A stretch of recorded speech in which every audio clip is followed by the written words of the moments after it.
Okay, well, hi, I'm Eddie, I'm Eugene, and we are Middle-Aged Barbarians.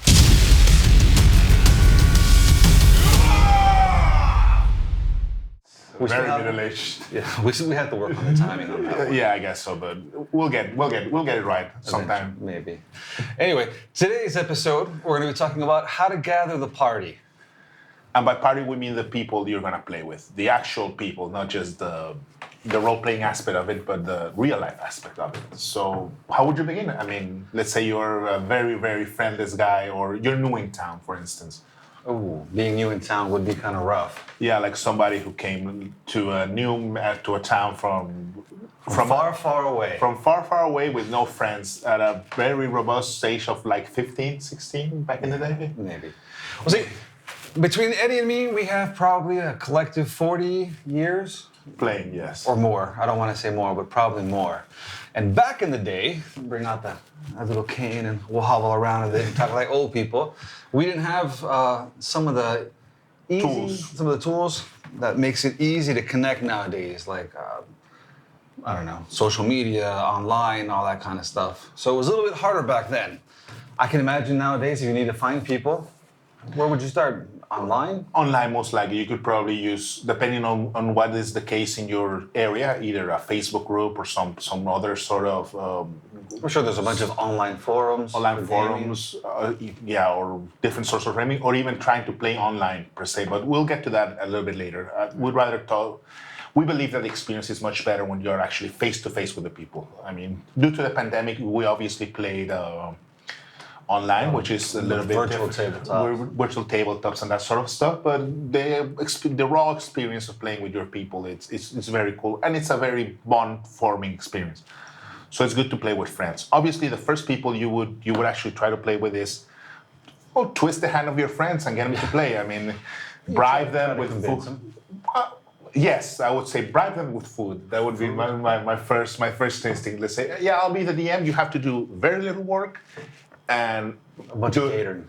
Dude, yeah, I'll get a couple of pizzas. Let's play, dudes. Let's just try this thing. I have some basic stuff I prepared. Let's do this. So, previous episode we spoke a little bit about what exactly was a role-playing game, kind of what you needed, the basics to get it going. And now that we're talking about the human element, well, we need to figure out where we're going to get together. You just said something very important. The DM is going to be the host. Yes, that's what I spoke about. You're sort of the leader. That's one of the main things. You're not just the leader as a DM in the game. You're sort of the leader, the leader of the whole experience. Even if it's a lot of the times the location is chosen by the DM, either their own place or a place assigned by them. So there's some very interesting issues of control. You'll get the hang of it socially, but yeah, that's something very important to say. Stuff like food breaks, that sort of stuff. It's mostly organized by the DM. Talking about places, I think that's a good thing to start talking about. I mean, we have different options. You can play at your house. You can play at somebody else's house. There's friendly local gaming shops that usually have tables for rent or open spaces. At least here where we live, there's even the option to go to like a cafe or a coffee shop or a sandwich shop that has gaming options. They have a bunch of tabletops, like actual board games and stuff, and they'll usually have a space for you to get together. So once you get the space out of the way, then you can get the people together to play.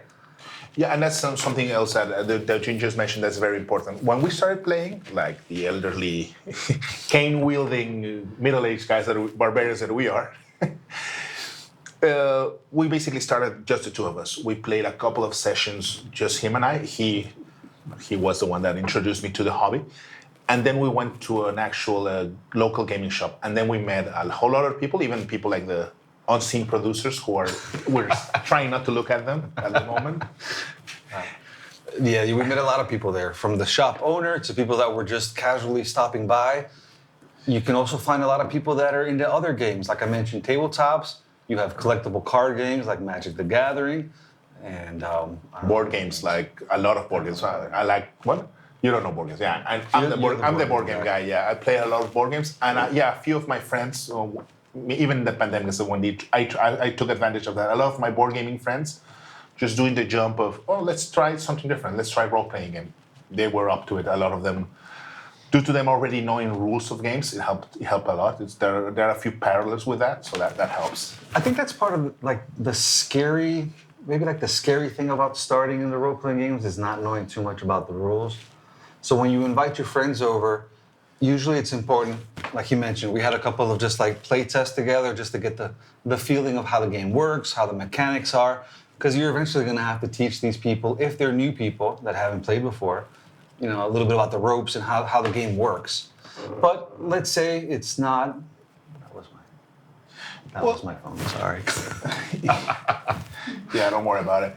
No, I wanted to add something that I actually did at the moment when I showed my girlfriend how to play. And this is in a scenario that's going to happen a lot.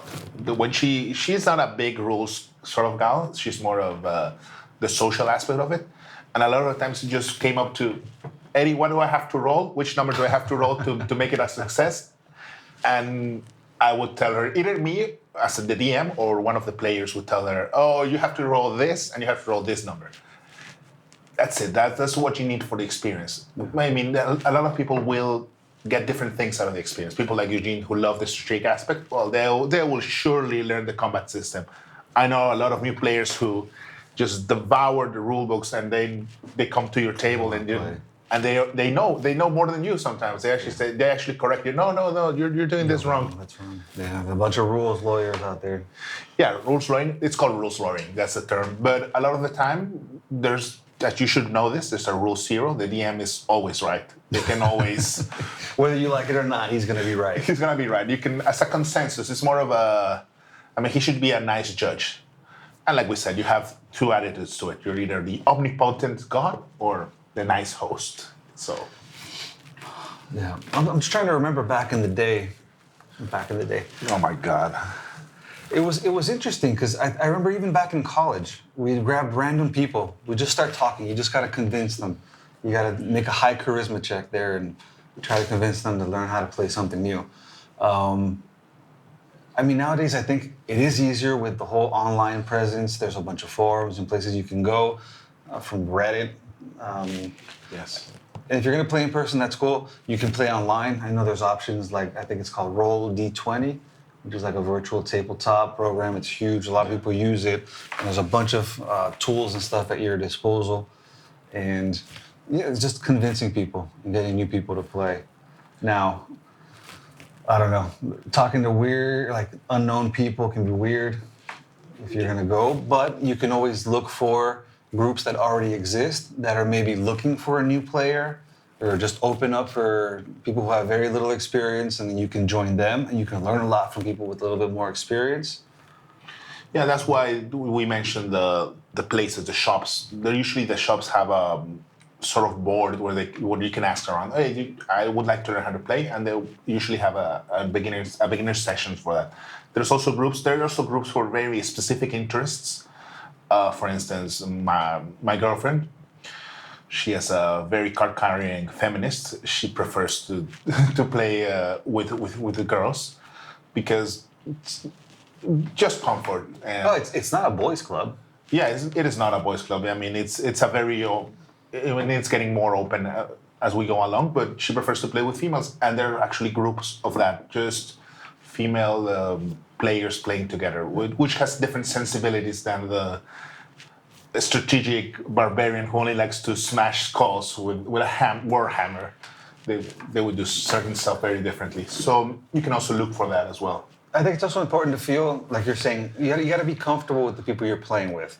I think role-playing can open you up to knowing yourself a little bit better and maybe learning things about yourself and the people you're playing with. There's also that dynamic about projecting your darkest thoughts maybe into your character and letting it out on the field. So you have to be comfortable with the people you're playing. It's always good to get to know what the game is about, how they're going to be running it. You know what one of the biggest issues I think will be? Scheduling. Yes, that could be the death of anybody. That's the biggest hurdle in any sort of role-playing situation. Because life is complicated. Life is hard, and people don't get. It's very hard to keep a very strict schedule. So you have to be a little bit open. Like, for instance, let's say it's a 5-person group, and sometimes you can only get 4 people. Well, you figure something out in game. You just one of the players magically isn't there, and he's back there at the next session when the actual human is there, or you figure out some sort of solution for that. There's a great movie called The Gamers. That there was a character that was never around, man, but his character was there. The player was always busy, and they just had his character kind of like floating around in the background and say his catchphrase, and the guy would be like, "Oh yeah, what was it? Blood, death, and vengeance," and then he'd just keep going, and they'd have him there in the background. Yeah, or they magically disappear and they appear, or you figure something out in game. That's part of the thing. But the thing is, remember, it's a game, because a lot of people get frustrated with this scheduling aspect. Fun is foremost. You have to have fun. Yeah, and you have to be. Yeah, you have to have a light mood about it. But respecting scheduling, when you're first signing up, you get really, really excited. You say, "Oh, I want to do this every week." That would not be my advice. Well, it depends how old you are. Oh yeah, I mean, If you're in high school and college, man, if you have the free time, go ahead, go for it. Yeah, but you're older with some responsibilities. I think every fortnight, every month. Yeah, I usually try to play every twice a week. Not twice a week, every 2 weeks. Sorry, I wish it was twice a week. I think my wife would probably kick me out of the house if it was every. Well, I mean, you're getting your son into role playing, so maybe you could do it daily with him. That's actually something we never really talked about. But like, if you have kids and you need an excuse to play, you could probably get your kids to play. I mean, you just have to modify some of the rules, make it a little bit simpler, not as much math heavy, unless your kids really like math, and then you can go. Go for it. Cut the gore back a little. A little bit, yeah. Maybe not. Maybe. It depends on your kid, I guess. I mean, my daughter would probably dislike the gore. My son would love the gore. So, yeah, that would be it. Family, of course, it's a good source. It's always an option. I mean, I heard stories of people getting their older relatives to play. That's amazing. Yeah, if you do it, like Eugene said, it's a way. Remember, this is a social thing, so it's a way to know the people in depth. You can see the way they play their character, what they do with it. It's a reflection of them as persons. So, I mean, just to kind of sum it up, just have fun. Find somebody or a group of people that you're comfortable with, that you can express yourself, and just do what you want to do in the game, which I think is the main point of the group you're in. Yeah, and as for the source of the people you're going to get with for this experience, remember, your friends is the first source you can think of. Relatives is a good source as well. Classmates, workmates. You can even start maybe a campaign with the people you talk at the water jug at the office place or something, man. I don't know. There's a lot of options out there. The thing is, just don't close yourself off because you can't find one person. And if you're just one person, then try to find a group you can get involved with. All right, well, we have been the Middle-Aged Barbarians. Again, I'm Eugene. And I'm Eddie. So leave your comments, like, subscribe. What's the rest of the speech? I don't know. Whatever. We're middle-aged, but yeah, just try to send a message if you find what you said is useful. Yeah. If there's anything you want us to talk about, anything you have questions about, or you just want to give an opinion, man, feel free. Yeah, we're here for you. Oh, that's so sweet. Yeah, that's nice. Yeah. I mean, speaking about our kids, that's made me probably a little soft. Oh. Okay, well, you can be soft. Anyway, we'll see y'all on the next episode. Take care. Cheers. Because I'm British, you know.